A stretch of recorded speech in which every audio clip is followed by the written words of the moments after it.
మన జననం ఒక సాధారణమైనదే కావచ్చు, కానీ మన మరణం ఓ చరిత్ర సృష్టించేదిగా ఉండాలి. కేవలం విజయాల నుంచే పైకి రాలేము, అపజయాల నుంచి కూడా ఎదగడం నేర్చుకోవాలి. ఒక సమస్యను ఎదుర్కొనే సమయంలోనే మనలోని ప్రతిభ కనబడుతుంది. మీ అపజయాలను తప్పటడుగులనుకోకండి. భవిష్యత్తులో మీరేం చేయకూడదో తెలిపే పాఠాలవి.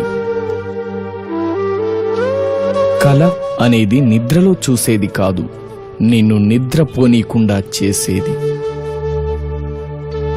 కలలు కనడం తప్పు కాదు, వాటిని సాకారం చేసుకునే ప్రయత్నం చేయకపోవడమే తప్పు. నీ భవిష్యత్తును నీవు మార్చుకోలేకపోవచ్చు, నీ వ్యక్తిత్వం మార్చేయగలదు. విజయాన్ని సాధించాలంటే లక్ష్యంపై పూర్తి ఏకాగ్రత సారించు. మొదటి విజయంతోనే ఆగిపోకు, అది కేవలం అదృష్టం అనే నాలుకలెన్నో ఉంటాయి. కష్టాలకే తెలియాలి నిన్ను సాధించడం కష్టమని.